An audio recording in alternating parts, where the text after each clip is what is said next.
الحمد لله نحمده ونستعينه ونستغفره ونؤمن به ونتوكل عليه ونعوذ بالله من شرور أنفسنا ومن سيئات أعمالنا من يهده الله فلا مضل له ومن يضلله فلا هادي له. أما بعد فقد قال الله تبارك وتعالى في كلامه المجيد والفرقان الحميد: أعوذ بالله من الشيطان الرجيم. بسم الله الرحمن الرحيم. الرجال قوامون على النساء بما فضل الله بعضهم على بعض وبما أنفقوا من أموالهم فالصالحات قانتات حافظات للغيب بما حفظ الله واللاتي تخافون نشوزهن فعظوهن واهجروهن في المضاجع واضربوهن فإن أطعنكم فلا تبغوا عليهن سبيلا إن الله كان عليا كبيرا. صدق اللہ العظیم. حاضرین محترم، آج کی یہ مجلس نمبر شمار کے اعتبار سے 131 نمبر کی مجلس ہے، اور آج کی اس مجلس میں سورۃ النساء کی آیت نمبر 34 سے انشاءاللہ آیت نمبر 40 تک کی آیات تفسیر کے ساتھ عرض کی جائے گی. گزشتہ مجلس میں اللہ تعالیٰ نے آیات کے ذریعے یہ ارشاد فرمایا کہ جتنے بھی احکامات ہم نے تمہیں اب تک بتلائے ہیں، اس میں ہم نے تم پر کوئی نیا حکم نہیں بھیجا ہے، بلکہ اللہ تعالیٰ نے تم سے پہلے جو امتیں بھیجی تھیں ان کو بھی یہ احکامات اللہ تعالیٰ نے دیے تھے. اور اللہ تعالیٰ بندوں کے ساتھ سختی برتنا نہیں چاہتے ہیں، بلکہ اللہ تعالیٰ تخفیف کرنا چاہتے ہیں، ہلکا کرنا چاہتے ہیں، زیادہ بوجھ اللہ تعالیٰ دینا نہیں چاہتے. اس کے بعد اللہ تعالیٰ نے ناحق طریقے سے مال کھانے کی ممانعت ارشاد فرمائی اور تجارت کے ذریعے سے مال حاصل کرنے کا حکم فرمایا. اس کے بعد اللہ تعالیٰ نے کبیرہ گناہوں سے بچنے پر ایک وعدہ فرمایا کہ اگر تم کبیرہ گناہوں سے بچو گے تو ہم تمہارے صغیرہ گناہوں کو معاف کر دیں گے. اس کے بعد اللہ تعالیٰ نے یہ بات ارشاد فرمائی کہ ہمیں ایک دوسرے کے ساتھ سبقت کرنے میں، ایک دوسرے سے آگے بڑھنے میں حد سے زیادہ کوشش نہیں کرنا چاہیے، خاص طور پر ان چیزوں میں جن میں ہم ایک دوسرے سے آگے نہیں بڑھ سکتے. یعنی اللہ تعالیٰ نے مردوں کو ایک مقام عطا کیا ہے اور عورتوں کو ایک مقام عطا کیا ہے. عورت اگر یہ چاہے کہ وہ مردوں کا مقابلہ کریں عبادتوں میں تو یہ ناممکن چیز ہے، اس طرح کی تمنا نہیں کرنا چاہیے. اس کے بعد اللہ تعالیٰ نے یہ بات ارشاد فرمائی کہ عورتوں نے یہ سوال کیا تھا کہ ہمیں آدھا مہر ملتا ہے، ہمیں آدھا مہر ملتا ہے، پورا ہمیں آدھا وراثت میں حصہ ملتا ہے، ہمیں پورا ملنا چاہیے. تو اللہ تعالیٰ نے فرما دیا کہ ہم نے تمہارے لیے اور سب کے لیے حصے مقرر کر دیے ہیں. اللہ تعالیٰ بہتر جانتے ہیں کس کو کتنا حصہ دینا ہے. جس کی ذمہ داری زیادہ ہے اس کو اللہ تعالیٰ نے وراثت میں حصہ زیادہ دیا ہے.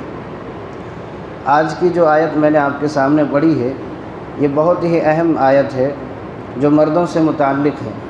اب تک کچھ احکامات عورتوں کے بارے میں گزر چکے ہیں. آیت نمبر مجلس نمبر 128 کے ذیل میں عورتوں کے حقوق اللہ تعالیٰ نے بتلائے تھے کہ عورتوں پر ظلم نہ کیا جائے اور بلا وجہ انہیں پریشان نہ کیا جائے. ان سب چیزوں کا ذکر فرمانے کے بعد اس آیت میں اللہ تعالیٰ ارشاد فرماتے ہیں کہ مردوں کے حقوق اور مردوں کی فضیلت کو اللہ تعالیٰ نے اس میں بیان فرمایا کہ الرجال قوامون علی النساء، کہ مرد عورتوں پر حاکم ہیں. الرجال قوامون علی النساء، کہ مرد عورتوں پر حاکم ہیں.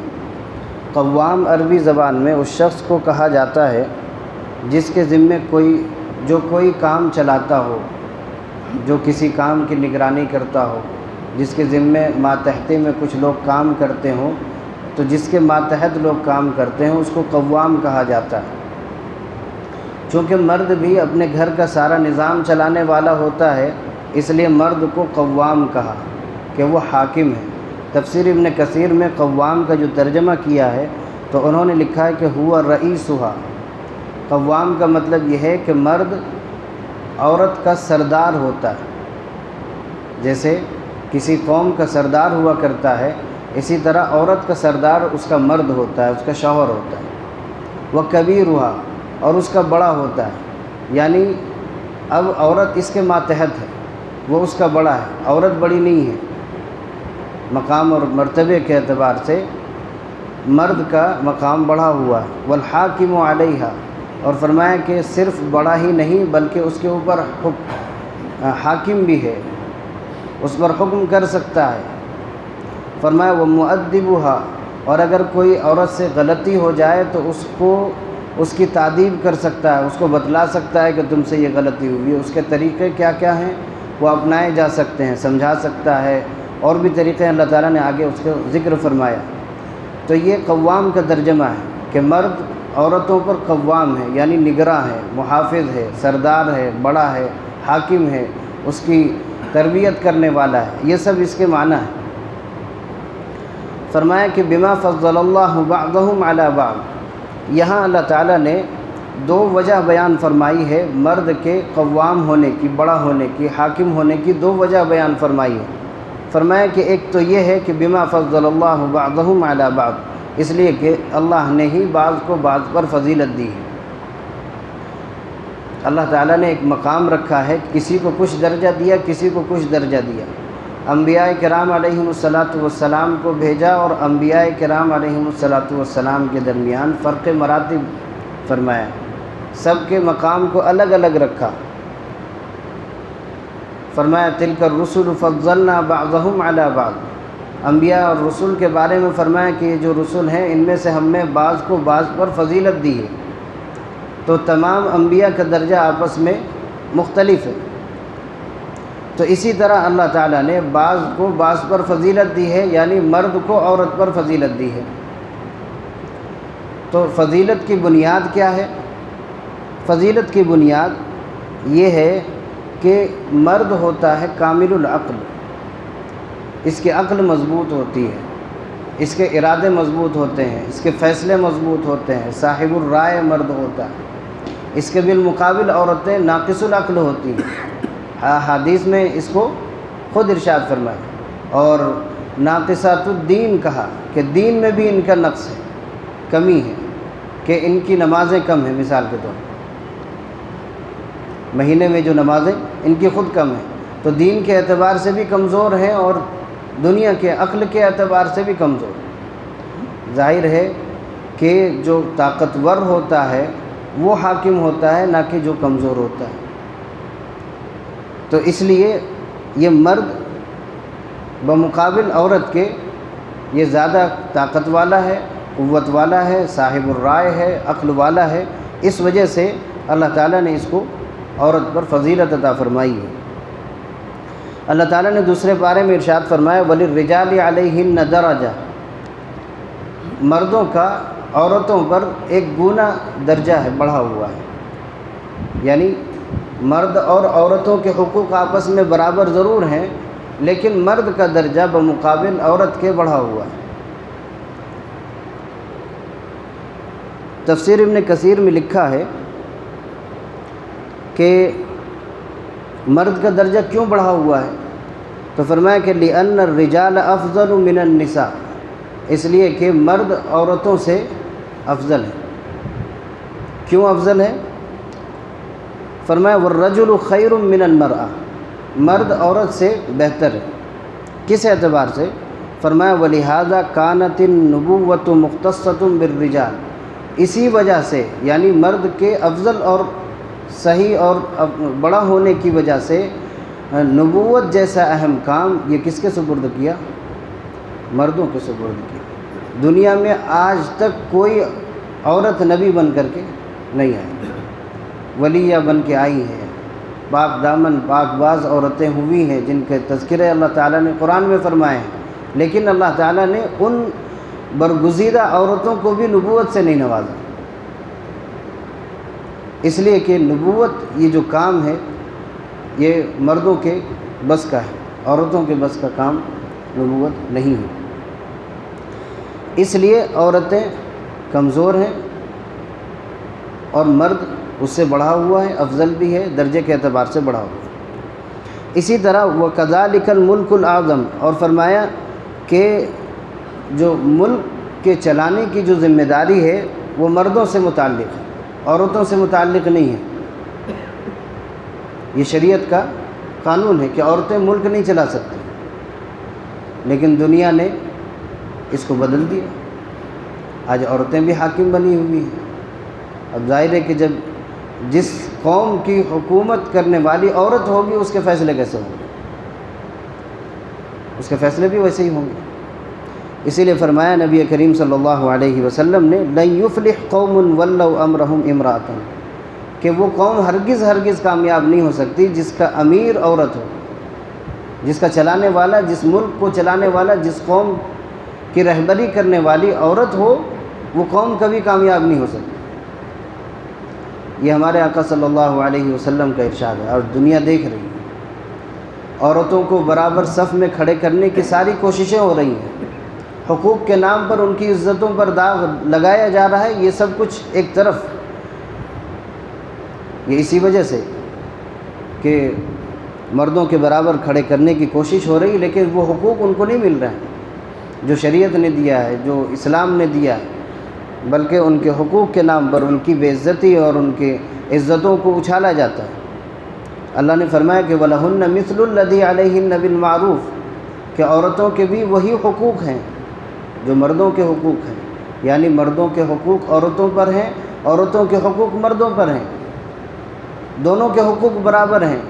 لیکن اس کے بعد فرمایا وَلِلرِّجَالِ عَلَيْهِنَّ دَرَجَةٌ، لیکن مرد کا حق اس سے زیادہ ہے، مرد کا درجہ اس سے زیادہ ہے، ایک گنا فضیلت مرد کو حاصل ہے، تو مرد ہمیشہ بڑا ہوگا، مرد ہمیشہ حاکم ہوگا، عورت کبھی حاکم نہیں ہوگی۔ اور جس گھر میں یا جس ملک میں عورتیں حاکم ہوا کرتی ہیں، عورتوں کے فیصلے چلتے ہیں، وہ گھر اور وہ ملک تباہ ہو جاتا ہے۔ اس لیے کہ یہ نبی کریم صلی اللہ علیہ وسلم کا ارشاد ہے۔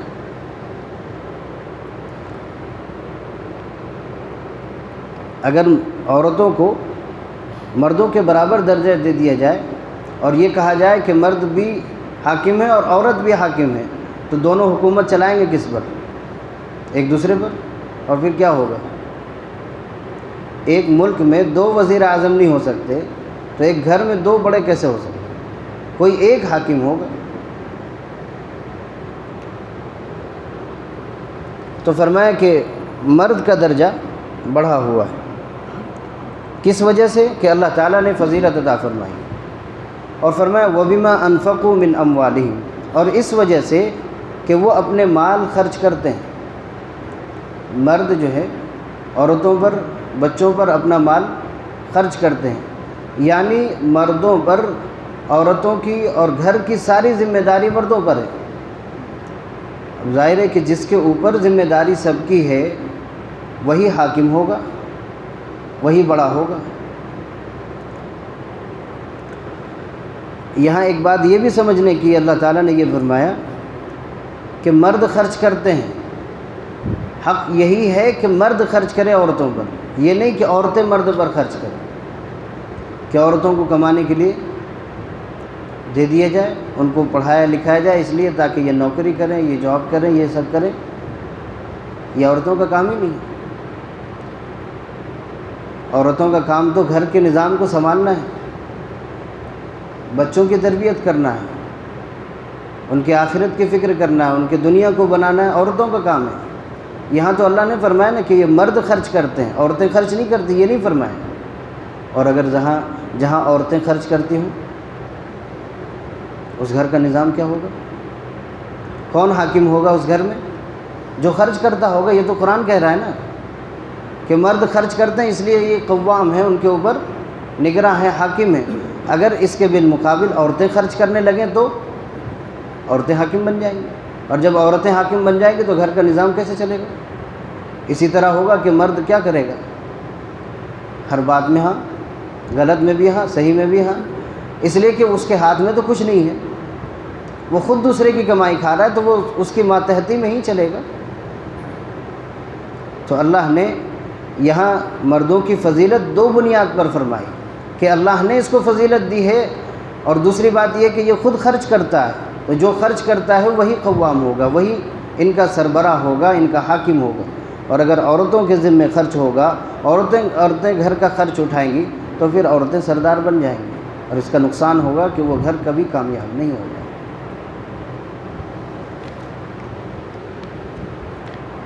تو یہاں تو مردوں کی فضیلت بیان فرمائی۔ آگے فرمایا فالصالحات قانتات حافظات للغیب بما حفظ اللہ۔ یہاں اللہ تعالیٰ نے نیک عورتوں کا تذکرہ فرمایا کہ نیک عورتیں کون ہیں۔ فرمایا کہ نیک عورتیں وہ ہیں فالصالحات قانتات، جو فرما بردار ہیں، اپنے شوہروں کے فرما بردار ہیں۔ حافظات للغیب، مرد کی غیر موجودگی میں اپنی عزت اور شوہر کے مال کی حفاظت کرنے والی ہے، بما حفظ اللہ، اللہ کی توفیق سے۔ یہ نیک بیویوں کی دو صفتیں اللہ تعالیٰ نے یہاں ذکر فرمائی۔ ایک یہ صفت ہے، نمبر ایک، بیوی نیک اس وقت کہلائے گی جب وہ شوہر کی فرما بردار ہوگی، اطاعت گزار ہوگی، خدمت گزار ہوگی۔ اور فرمایا کہ عزت و نفس، اپنی عزت کی حفاظت کرنے والی ہوگی تو نیک ہوگی، اور اولاد کی حفاظت اور شوہر کے مال کی حفاظت کرنے والی ہوگی، یہ نیک عورت کہلائے گی۔ اگر یہ دو صفتیں عورت کے اندر نہیں ہے، شوہر کی اطاعت نہیں کرتی، وہ نیک کہلانے کی مستحق نہیں ہے۔ جو اپنے نفس کی حفاظت نہیں کرتی وہ نیک کہلانے کی مستحق نہیں ہے۔ اللہ نے یہاں دو صفتیں نیک بیویوں کی ذکر فرمائی۔ حضرت ابو ہریرہ رضی اللہ عنہ کہتے ہیں کہ نبی کریم صلی اللہ علیہ وسلم نے ارشاد فرمایا خیر النساء امرأۃ، عورتوں میں بہتر عورت وہ ہے اذا نظرت الیہا سرت کا، کہ جب تو اس کو دیکھے تو تو خوش ہو جائے، تجھے خوش کر دے، یعنی اس کا دیکھنا تجھے خوش کر دے۔ وَإِذَا أَمَرْتَهَا، اور اگر تو اسے حکم دے اطاعت کا، تو وہ تیری اطاعت کرے، فرما برداری کرے، تیرا حکم مانے۔ وَإِذَا غِبْتَ عَنْهَا، اور جب تو اس سے غائب ہو، یعنی تم گھر پہ نہ ہو، حفظت کا فی نفسہا و مالک، تو وہ تمہاری غیر موجودگی میں اپنے نفس کی حفاظت کرے۔ نفس کی حفاظت آپ سمجھ رہے ہیں، و مالک، اور شوہر کے مال کی حفاظت کرے، بیجا خرچ نہ کرے۔ اس کے بعد فرمایا کہ نبی کریم صلی اللہ علیہ وسلم نے اسی آیت کی تلاوت فرمائی فالصالحات قانتات حافظات للغیب بما حفظ اللہ۔ یہ عورتوں کی دو صفت حدیث پاک کے اندر بھی اللہ کے نبی صلی اللہ علیہ وسلم نے ذکر فرمائے۔ اب یہاں کہ شوہر کی اطاعت کا عورت کو فائدہ کیا ہوگا؟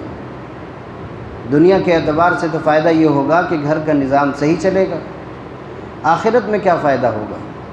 تو حضرت عبد الرحمن ابن عوف رضی اللہ عنہ کہتے ہیں کہ نبی کریم صلی اللہ علیہ وسلم نے ارشاد فرمایا اذا صلت المرأة خمسہا، کہ عورت اگر 5 وقت کی نماز پڑھے، وصامت شہرہا، اور 1 مہینے کا روزہ رکھے، رمضان المبارک کا روزہ رکھے، وحفظت فرجہا، اور اپنے شرمگاہ کی حفاظت کرے، واطاعت زوجہا، اور اپنے شوہر کی اطاعت کرے، قیل لہا، تو اس سے کہا جائے گا ادخل الجنہ، جنت میں داخل ہو جاؤ، من ای ابواب الجنت شئتی، جنت کے جس دروازے سے چاہو جنت میں داخل ہو۔ دنیا میں بھی کہ دنیا میں گھر کا نظام صحیح ہوگا، زندگی کا نظام صحیح ہوگا، اور اگر شوہر کی اطاعت کرتی ہے تو جنت میں بھی داخل ہوگی۔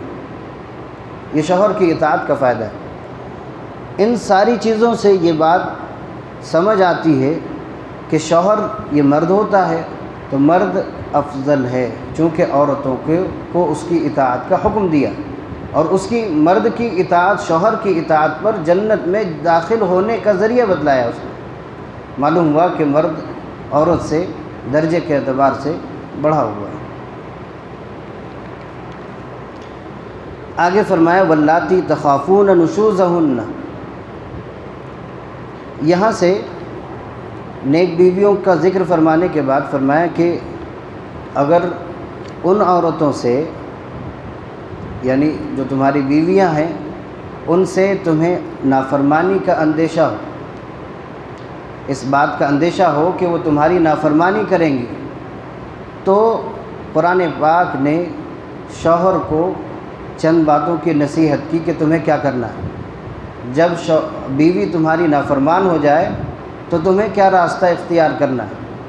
تو فرمایا فعظوہن، سب سے پہلا کام یہ ہے کہ تم انہیں نصیحت کرو، محبت سے سمجھاؤ، نرمی سے سمجھاؤ کہ یہ کام جو ہے، جو تم میری نافرمانی کرتی ہو، یہ صحیح نہیں ہے تمہارے لیے، دنیا کے اعتبار سے بھی، آخرت کے اعتبار سے بھی، کہ اللہ تعالیٰ اس سے ناراض ہوتے ہیں، ملائکہ رحمت ان کے لیے لعنت بھیجتے ہیں، لہذا تمہیں ایسا کام نہیں کرنا چاہیے، نرمی سے انہیں سمجھاؤ۔ فعظوہن، فرمایا وہجروہن، اور اگر وہ نہ مانے بات سے، سمجھانے سے، تو فرمایا کہ ان کے بستروں میں لیٹنا چھوڑ دو، ان کے ساتھ نہ لیٹو، فرمایا کہ بستر چھوڑ دو، یہ نہیں فرمایا کہ ان کو گھر سے باہر نکالو، کہ تم الگ گھر میں رہو، اس کو اپنے میکے بھیج دو، یہ نہیں کہا، بلکہ کہا کہ اپنے ہی گھر رکھو، تم بھی اسی گھر میں موجود رہو، لیکن ساتھ میں نہ لیٹو۔ تو مفسرین نے لکھا ہے ساتھ میں نہ لیٹنے کا مطلب یہ ہے کہ اس سے صحبت نہ کرو، جب تک وہ مانے نہیں، سمجھے نہیں، تب تک اس سے میاں بیوی والے تعلقات ہی قائم نہ کرو۔ ایسا کیوں؟ تو اس سے کیا فائدہ ہوگا؟ تو لکھا ہے مفسرین نے کہ اگر نیک اور سمجھدار، وفادار، وفاشعار، دیندار عورت ہوگی تو اس کو یہ بات بہت اہم معلوم ہوگی کہ شوہر میرے ساتھ لیٹ نہیں رہا، میرے ساتھ اس کا تعلق صحیح نہیں ہے، تو یہ اس کے لیے بہت گرانی کا سبب ہوگا۔ کیسے ہوگا؟ میں آگے ایک حدیث آپ کے سامنے پیش کروں گا۔ تو فرمایا کہ ان کے ساتھ بستروں میں لیٹنا چھوڑ دو۔ دوسرا کام یہ فرمایا اس کے باوجود اگر نہیں سمجھتی ہے، نافرمانی پر اب بھی اترتی ہے، تو فرمایا وَضْرِبُوهُنَّ، تو ان کو ہلکے طریقے پر مارو، ایسا مارو کہ نہ پیر ٹوٹے، نہ ہڈی ٹوٹے، نہ اس طرح کا کچھ ہو، نہ چوٹ یعنی زخم کا نشان نہ آئے، مار کا نشان نہ پڑے، ایسا مارو، بس تنبیہ مقصود ہو، غصے کے ذریعے سے ہو، ہلکے پھلکے مار کے ذریعے سے ہو، یہ طریقہ اختیار کرو۔ معمولی سزا، اور سزا دینے میں اگر مارنے کی نوبت آئے تو منہ پہ نہ مارا جائے، جسم کے دیگر حصوں پہ مارا جائے، اور اس طرح نہیں کہ اس پر نشان بھی آئے، نشان کو بھی منع کیا کہ نشان نہیں آنا چاہیے، اس طرح سے مارو۔ تو یہ طریقہ بیان فرمایا کہ اگر عورتیں نافرمانی پر اتر جائیں تو یہ طریقہ اختیار کرو۔ اگر اس کے باوجود نہ مانے تو ظاہر ہے کہ پھر آپس میں تعلقات خراب ہوں گے، اور تعلقات کے نتیجے میں ایک دوسرے سے لڑائی جھگڑے کی نوبت آئے گی۔ اس کے بارے میں اگلی آیت آ رہی ہے کہ وہاں کیا کرنا ہے جب لڑائی تک نوبت آ جائے، آپس میں ایک دوسرے کے ساتھ تعلقات اور صحیح طریقے سے زندگی گزارنا مشکل ہو جائے تو کیا کرنا ہے، اگلی آیت آ رہی ہے۔ تو پھر فرمایا اسی آیت میں فَإِنْ أَطَعْنَكُمْ، اگر اتنے پر یہ لوگ مان جائیں، کہ اگر نصیحت سے مان جائیں، یا بستر الگ کرنے سے مان جائیں، یا ہلکی پھلکی مار سے مان جائیں، تو فرمایا فَإِنْ أَطَعْنَكُمْ، اگر یہ تمہاری اطاعت کر لیں، فَلَا تَبْغُوا عَلَيْهِنَّ سَبِيلًا، تو ان پر ظلم کا کوئی اور راستہ اب تلاش نہ کرو، اب بیجا انہیں ستاؤ نہیں، بیجا انہیں پریشان نہ کرو، کہ تمہاری اطاعت جن چیزوں میں ان پر واجب تھی، وہ اگر ان واجب چیز کی اطاعت تمہاری کرتی ہے تو تمہیں مارنے کی، تمہیں بستر چھوڑنے کی اور برا بھلا کہنے کی تمہیں اجازت نہیں ہے۔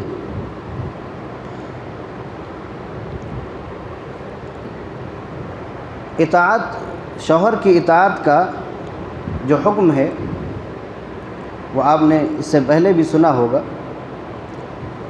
اور یقیناً سنا ہوگا۔ حدیث پاک کے اندر آتا ہے، نبی کریم صلی اللہ علیہ وسلم نے ارشاد فرمایا، لو كنت آمرا احدا ان يسجد لاحد اللہ کے نبی صلی اللہ علیہ وسلم نے ارشاد فرمایا کہ اگر میں کسی کو سجدے کا حکم دیتا لَأَمَرْتُ الْمَرْأَةَ أَن تَسْجُدَ لِزَوْجِهَا، تو میں عورت کو حکم دیتا کہ وہ اپنے شوہر کو سجدہ کرے۔ کیوں؟ من عظم حقه علیہا، کہ اس کے اوپر شوہر کا بہت زیادہ حق ہے، بہت بڑا حق ہے۔ شوہر عورت پر بہت زیادہ حق رکھتا ہے، تو عورت کو چاہیے کہ شوہر کی خوب اطاعت کرے، اور اگر اطاعت نہیں کرتی، اطاعت کے طریقے میں اس کی بات نہیں مانتی، شریعت کے مطابق جو باتیں ہیں وہ نہیں مانتی ہے، حتیٰ کہ فرمایا کہ اذا دعا الرجل امرأته الى فراشہ، اگر مرد اپنی بیوی کو بستر پر بلاتا ہے صحبت کے لیے فابت، اور وہ اس کا انکار کر دیتی ہے، تو فرمایا کہ لعنتها الملائکۃ حتی تصبح، جب تک صبح نہیں ہوتی ہے فرشتہ اس کے اوپر لعنت کرتا رہے۔ تو اتنی اطاعت کا حکم دیا، اور اس کے انکار پر فرمایا کہ فرشتے کی اس پر لعنت ہوتی ہے۔ آگے فرمایا ان اللہ کان علیا کبیرا، بلا شبہ اللہ تعالیٰ بلندی اور عظمت والے ہیں۔ اس لیے عظمت والے ہیں، بلند ہیں، بڑے ہیں کا مطلب یہ ہے کہ اگر بلا وجہ عورت کو ستایا جائے گا تو اس ظلم کا انتقام اللہ تعالیٰ لیں گے، اس لیے کہ اللہ تعالیٰ بلند ہیں، عظمت والے ہیں۔ اگر بیجا اس کی مخلوق کو ستایا جائے گا تو اس سے اللہ تعالیٰ انتقام لیں گے۔ فرمایا وَإِنْ خِفْتُمْ شِقَاقَ بَيْنِهِمَا، اس آیت میں اللہ تعالیٰ نے میاں بیوی کے درمیان اگر ناچاقی ہو جائے اور آپس میں تعلقات صحیح نہ ہوں اور آپس میں مل جل کر نہ رہ سکتے ہوں تو کیا کرنا چاہیے، اس کا طریقہ اللہ تعالیٰ نے بیان فرمایا کہ فَابْعَثُوا حَكَمًا مِّنْ أَهْلِهِ وَحَكَمًا مِّنْ أَهْلِهَا، کہ مرد کی طرف سے اور عورت کی طرف سے، دونوں کی طرف سے ایک ایک حکم بلا لو، ایک فیصلہ کرنے والا بلا لو۔ یہ دونوں آپس میں بیٹھ کر کے دونوں کی شکایتوں کو سنیں کہ اس کی کیا غلطی ہے اور اس کی کیا غلطی ہے، اور دونوں کی غلطی سننے کے بعد یہ حتی الامکان کوشش کرے کہ آپس میں نباہ کی کوئی شکل بن جائے، آپس میں یہ رشتہ نہ ٹوٹنے پائے، جس طریقے سے ممکن ہو سکے سمجھانے کی کوشش کرے۔ فرمایا کہ ان یریدا اصلاحا، اگر یہ اصلاح کی غرض سے ان کو سمجھائے گا، اخلاص سے سمجھائے گا، تو فرمایا یوفق اللہ بینہما، اللہ تعالیٰ ان دونوں کے درمیان الفت محبت پیدا کر دیں گے، دونوں کو آپس میں پھر سے اللہ تعالیٰ جوڑ دیں گے، موافقت ہو جائے گی دونوں کی۔ ان اللہ کان علیما خبیرا، تو یہ آخری درجہ ہے کہ آپس میں حکم بلا کر کے آپس کے مسئلے کو سلجھا لیا جائے اور دونوں کے رشتے کو باقی رکھا جائے۔ اور اس میں یعنی دونوں کو حکم دیا جا رہا ہے کہ دونوں مرد اور عورت کی طرف سے جو دونوں حکم ہوں گے ان کا یہ کام ہوگا کہ تم اچھائی اور بھلائی کے ساتھ ان کے ساتھ پیش آنا ہے، کسی کے ساتھ اور کسی کے بارے میں کوئی غلط رائے اور معاملے کو آگے بڑھانے کی کوشش نہیں کرنا ہے۔ تو ہوتا ہے رشتہ داری میں اگر کسی کو فیصلہ کرنے والا حکم بنا دیا جائے تو وہ کسی ایک کی طرفداری کر کے دوسرے کے ساتھ معاملہ غلط کر دیتا ہے۔ تو فرمایا ان اللہ کان علیما خبیرا، اللہ تعالیٰ علم والے ہیں اور خبر رکھنے والے ہیں، جانتے ہیں کہ کس نے کیا فیصلہ کیا ہے اور کس نے کس کے ساتھ کیا زیادتی کی ہے۔ اس لیے اگر تم فیصل بنو اور فیصلہ کرنے والے بنو تو وہاں تم فیصلہ بھی صحیح کرو، ایسا نہ ہو کہ کوئی غلط تدبیر اختیار کر کے کسی کے حق میں فیصلہ کرا دو اور کسی کے ناحق فیصلہ کرا دو، یہ طریقہ تمہیں اختیار نہیں کرنا ہے۔ اگلی جو آیتیں ہیں یہ بہت چھوٹی چھوٹی آیت، 36، 37، 38، 39، 40، یہ 4-5 آیتیں یہ جو ہیں بہت مختصر ہیں۔ فرمایا وَاعْبُدُوا اللَّهَ وَلَا تُشْرِكُوا بِهِ شَيْئًا، قرآن کا جو اصل مضمون ہے وہ توحید رسالت کو ثابت کرنے کے لیے، اللہ کی وحدانیت کو بتلانے کے لیے اکثر آیتیں قرآن پاک کے اندر آئی ہیں، احکامات بھی ہیں، اور پھر توحید کے بارے میں، رسالت کے بارے میں ذکر آیا۔ یہاں اللہ تعالیٰ نے اسی توحید کو ذکر فرمایا کہ وَاعْبُدُوا اللَّهَ، اللہ کی عبادت کرو، وَلَا تُشْرِكُوا بِهِ شَيْئًا، اور اس کے ساتھ کسی کو شریک نہ کرو۔ یہ مضمون بارہا آ گیا، کئی بار آیا۔ تو یہ بندے کے اوپر حق ہے کہ وہ اللہ کی ہی عبادت کرے، خالصتاً، دل سے بھی، عمل سے بھی اور اعتقاد سے بھی۔ یہ صرف اللہ کی اطاعت ہے، اللہ کی عبادت ہو۔ اللہ کی عبادت میں اور شرک میں سب کچھ داخل ہے کہ اللہ کے علاوہ کسی کو حاجت روا، مشکل کشا اور مسائل کا حل کرنے والا کسی کو نہ سمجھا جائے۔ صرف مسائل کا حل کرنے والا اللہ ہے، ساری چیزوں کا حل کرنے والا اللہ ہے۔ یہ شرک نہ کرنے میں داخل ہے، یہ تصور ہونا چاہیے۔ فرمایا وبالوالدین احسانا، اور والدین کے ساتھ حسن سلوک کرو۔ اللہ تعالیٰ نے بار بار اپنی عبادت کے ساتھ والدین کے ساتھ حسن سلوک کا حکم فرمایا۔ ہوتا یہ ہے عموماً کہ جب ہم بڑے ہو جاتے ہیں تو ہمیں یہ احساس ہونے لگتا ہے کہ اب ہمارے اوپر کوئی حاکم نہ رہے، کوئی ہمیں بولنے والا نہ رہے، اور والدین بولتے ہیں تو اس بولنے کی وجہ سے ہمارے دل میں نفرت پیدا ہو جاتی ہے اور ہم اپنے والدین کے ساتھ حسن سلوک نہیں کر پاتے ہیں۔ اللہ تعالیٰ نے بار بار ارشاد فرمایا کہ وبالوالدین احسانا، والدین کے ساتھ حسن سلوک کرو، اور اولاد پر والدین کے ساتھ حسن سلوک کرنا بے حد ضروری ہے، اس لیے کہ اس انسان کو بظاہر عدم سے وجود میں لانے والا، جس کی کوئی حیثیت نہیں تھی، اس کو حیثیت بخشنے والے والدین ہیں بظاہر۔ تو اللہ تعالیٰ نے ان کے ساتھ حسن سلوک کا حکم فرمایا کہ ہر وقت ان کے ساتھ، بلکہ قرآن پاک میں تو جہاں سورہ بنی اسرائیل میں اللہ نے فرمایا کہ وَلَا تَقُل لَهُمَا اُف، انہیں اس درجہ ان کے اوپر ان کے ساتھ حسن سلوک کرو کہ اف تک نہ کہو۔ اف میں صرف 2 جملہ ہے، یعنی اتنی سی بھی بات نہ کہو، یعنی اگر ہوں ہاں کرنے سے بھی ان کو ناراضگی ہوتی ہے، وہ لفظ بھی ان کے سامنے نہ نکالو۔ 2 جملے میں جو اللہ نے فرمایا اف، یہ بہت اہم چیز ہے کہ والدین کے سامنے اف بھی نہ کرو کہ ان کا درجہ بہت بڑا ہوگا۔ فرمایا وَبِذِي الْقُرْبَى، اور قریبی رشتہ داروں کے ساتھ حسن سلوک کرو، وَالْيَتَامَى، اور یتیموں کے ساتھ، وَالْمَسَاكِينِ، مسکینوں کے ساتھ، وَالْجَارِ ذِي الْقُرْبَى، اور قریب رہنے والے پڑوسی کے ساتھ، وَالْجَارِ الْجُنُبِ، اور دور رہنے والے پڑوسی کے ساتھ، یعنی ایک پڑوسی قریب ہے اور دوسرا پڑوسی دور ہے تو دونوں کے ساتھ حسن سلوک کرنا ہے۔ وَالصَّاحِبِ بِالْجَنبِ،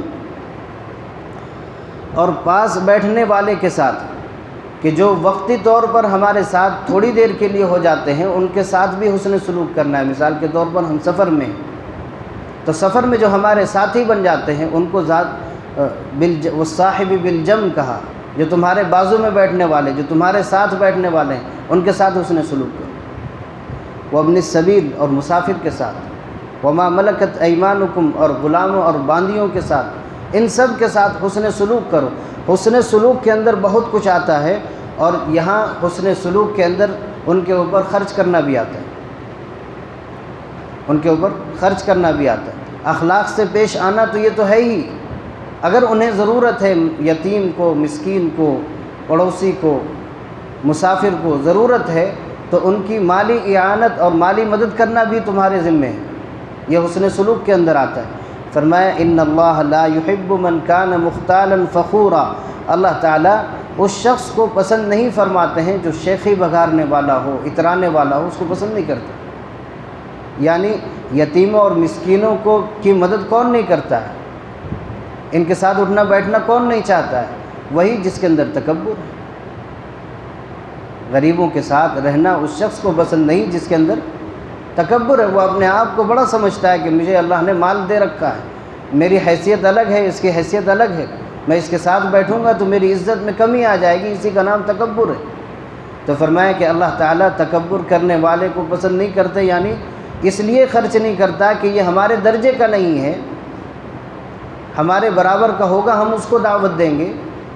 اگر یہ سوچ ہے تو گویا اس کے اندر تکبر ہے، اور تکبر کی صفت اگر کسی کے اندر پیدا ہو جاتی ہے تو وہ بہت ساری چیزیں اپنے ساتھ لے آتے ہیں۔ فرمایا کہ الذین یبخلون ویأمرون الناس بالبخل، یہاں فخور یعنی تکبر کرنے والے کی ایک اور صفت اللہ نے بیان فرمائی کہ یہ وہ لوگ ہیں جو بخل کرتے ہیں، کنجوسی کرتے ہیں، خرچ نہیں کرتے، اور خود تو خود خرچ نہیں کرتے، وَيَأْمُرُونَ النَّاسَ بِالْبُخْلِ، دوسروں کو بھی بخل کا حکم کرتے ہیں کہ تم بھی کیا خرچ کر رہے ہو، اس کے پیچھے کیا لگے۔ تو فرمایا کہ یہ تکبر کرنے والے کی صفت ہے۔ وَيَكْتُمُونَ مَا آتَاهُمُ اللَّهُ مِنْ فَضْلِهِ، اور جو اللہ تعالیٰ نے اپنے فضل سے اسے دیا ہے اس کو چھپا کر کے رکھتا ہے، غریبوں، یتیموں، مسکینوں پر خرچ نہیں کرتا، بخل کی وجہ سے، تکبر کی وجہ سے۔ تو فرمایا کہ اس بخل کی وجہ سے یہ تکبر کرنے والوں میں شامل ہو جاتا ہے، اور جو تکبر کرتا ہے وہ ایک نہ ایک دن ذلیل و رسوا ضرور ہوتا ہے۔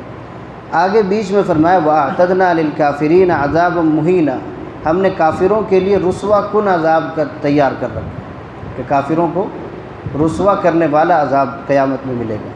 فرمایا وَالَّذِينَ يُنْفِقُونَ أَمْوَالَهُمْ، یہاں پھر ان تکبر کرنے والوں کی صفت کو بیان فرمایا کہ وہ لوگ ہیں جو اپنے مال خرچ کرتے ہیں، کیوں؟ رِئَاءَ النَّاسِ، لوگوں کو دکھانے کے لیے، یعنی ایک تو خرچ نہیں کرتے، بخل کرتے ہیں، اور اگر کبھی خرچ کرنے کی نوبت آتی ہے خرچ کرتے ہیں تو لوگوں کو دکھانے کے لیے کہ ہم بھی خرچ کرنے والے ہیں، تو یہ دکھاوا مقصود ہوتا ہے، یہ بھی تکبر ہے کہ ہمیں اللہ نے نوازا ہے، ہم خرچ کرتے ہیں۔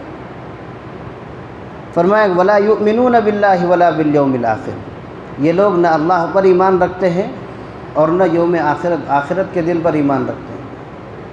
اور فرمایا وَمَن يَكُنِ الشَّيْطَانُ لَهُ قَرِينًا فَسَاءَ قَرِينًا، جو شخص ایسا کرتا ہے وہ کیوں کرتا ہے؟ اس لیے کہ شیطان اس کا کیا ہوتا ہے؟ دوست ہوتا ہے۔ بخل وہی کرتا ہے جس کا شیطان دوست ہوتا ہے، تکبر وہی کرتا ہے جس کا شیطان دوست ہوتا ہے، گناہ وہی کرتا ہے جس کا دوست شیطان ہوتا ہے۔ اس لیے کہ گناہ کون کرواتا ہے؟ شیطان ہی کرواتا ہے۔ تو فرمایا کہ جس کا دوست شیطان ہوگا وہ کتنا خراب دوست ہے، کتنا بیکار دوست ہے کہ جس کو گناہ پر آمادہ کرے، بخل پر آمادہ کرے، کنجوسی پر آمادہ کرے۔ آگے اللہ نے فرمایا وَمَاذَا عَلَيْهِمْ لَوْ آمَنُوا بِاللَّهِ وَالْيَوْمِ الْآخِرِ، کہ ان کا کیا نقصان ہوتا ہے، یعنی جس کو اللہ نے مال دیا ہے وہ اگر اللہ کے راستے میں خرچ کرتے تو ان کا کیا نقصان ہوتا ہے۔ لَوْ آمَنُوا بِاللَّهِ وَالْيَوْمِ الْآخِرِ، اگر اللہ اور آخرت کے دن پر ایمان لے آتے، وَأَنفَقُوا مِمَّا رَزَقَهُمُ اللَّهُ، اور جو اللہ نے انہیں دیا ہے اس کو خرچ کرتے تو ان کا کیا نقصان ہوتا ہے؟ یعنی اللہ پر ایمان لاتے تو انہی کا فائدہ ہوتا، اللہ کے راستے میں خرچ کرتے تو انہی کا فائدہ ہوتا کہ اللہ کے راستے میں خرچ کرنے سے مال میں کمی نہیں آتی، مال بڑھتا ہی ہے۔ یہ تو اللہ کے نبی صلی اللہ علیہ وسلم نے قسم کھا کر ارشاد فرمایا تھا کہ 3 چیزوں میں کبھی کمی نہیں آ سکتی، اور فرمایا کہ جو شخص خرچ کرے گا اس کے مال میں کبھی کمی نہیں آئے گی۔ وَكَانَ اللَّهُ بِهِمْ عَلِيمًا، اللہ تعالیٰ ان کے اعمال کو جاننے والا ہے، ان کے کاموں کو جاننے والا ہے۔ آخری آیت فرمایا ان اللہ لا یظلم مثقال ذرہ، اللہ تبارک و تعالیٰ کسی پر ذرہ برابر بھی ظلم نہیں فرماتے ہیں۔ اگر کسی نے خرچ کیا ہے تو اس کو ضائع نہیں فرماتے، اور اگر کسی نے کوئی گناہ نہیں کیا ہے تو اس پر گناہ کا بوجھ نہیں ڈالتے کہ ایک گناہ کیا تو اس کے اوپر 7 گناہ لکھ دیے مثال کے طور پر، ایسا کبھی اللہ تعالیٰ نہیں فرماتے۔ لیکن اگر نیکی ایک کرتا ہے بندہ تو ایک تو اس کی نیکی کا تو اس کے عمل کا ایک ثواب تو ایک ملے گا ہی، اس کے بعد اللہ تعالیٰ 7 یا 700 گنا یا 7 لاکھ یا اس سے بڑھا کر جتنا دینا چاہیں یہ اللہ کی طرف سے ہے۔ تو فرمایا کہ اللہ تعالیٰ کسی پر ظلم نہیں فرماتے ہیں ذرہ برابر بھی۔ اگر وہ ایمان لائے گا تو ضرور جنت میں داخل ہوگا، اور اللہ کے راستے میں خرچ کرے گا تو ضرور جنت میں داخل ہوگا، اور اگر ایمان نہیں لائے گا تو فرمایا وَأَعْتَدْنَا لِلْكَافِرِينَ عَذَابًا مُهِينًا، رسوا کن عذاب ہم نے کافروں کے لیے تیار کر کے رکھا ہے۔ فرمایا وَإِن تَكُ حَسَنَةً يُضَاعِفْهَا، اگر ایک نیکی بھی کرے گا، اگر ایک نیکی بھی ہوگی يُضَاعِفْهَا تو اس کو 2 چند اللہ تعالیٰ کر دیں گے، بڑھائیں گے، اور اس کے بڑھانے کی حد اخلاص ہے کہ جس قدر اخلاص ہوگا، 1 روپے میں بھی اگر اخلاص 1 لاکھ والا ہوگا تو 1 لاکھ والا ثواب ملے گا، لیکن اگر 1 لاکھ میں خرچ کرنے کا اگر اخلاص 1 روپے والا ہوگا تو ثواب بھی اتنا ہی ملے گا، اور اگر دکھاوا خدا نخواستہ مقصود ہوگا تو وہ 1 لاکھ بھی برباد ہوگا۔ فرمایا وَيُؤْتِ مِن لَّدُنْهُ أَجْرًا عَظِيمًا، اور ایک نیکی کو بڑھا کر کے تو اللہ دیں گے ہی، اور فرمایا کہ اپنے پاس سے بڑا اجر عطا فرمائیں گے۔ اور جب اللہ کہہ رہے ہیں کہ میں بڑا اجر دوں گا تو اللہ کی جو شان ہے اسی شان کے موافق اجر عطا فرمائیں گے۔ کوئی دنیا کا بڑا انسان کہہ دے کہ میں اپنی طرف سے تمہاری مدد کر دوں گا، تو ہم یہ سوچتے ہیں کہ اتنا بڑا آدمی ہے، وہ اپنے اعتبار سے ہی مدد کرے گا۔ تو ظاہر ہے کہ جب اللہ تبارک و تعالیٰ کی ذات اتنی بڑی ہے کہ اس سے بڑی کوئی شخصیت نہیں، اس سے بڑی کوئی ذات نہیں، تو اس کا احسان بھی، اس کا اجر بھی کتنا بڑا ہوگا۔ اس لیے اگر خرچ اللہ تعالیٰ نے جو حکم دیا ہے کہ ان لوگوں پر خرچ کرو، والدین کے ساتھ حسن سلوک کرو، اور قریبی رشتہ داروں، دور کے رشتہ داروں اور اپنے ساتھ ملنے جلنے والوں کے ساتھ خرچ کرو، ان کے اوپر خرچ کرو، تو اس خرچ کرنے کا تمہیں ثواب ملے گا، بلکہ بڑھا کر کے اللہ تعالیٰ دیں گے، اور اتنا بڑھائیں گے کہ ہم اس کو سوچ بھی نہیں سکتے۔ باقی انشاءاللہ اگلی مجلس میں باتیں عرض کی جائے گی۔ اللہ تعالیٰ ہمیں عمل کی توفیق نصیب فرمائے۔ سبحان اللہ، الحمد للہ نحمدہ۔ تبارك الذي نزل الفرقان على عبده ليكون للعالمين نذيرا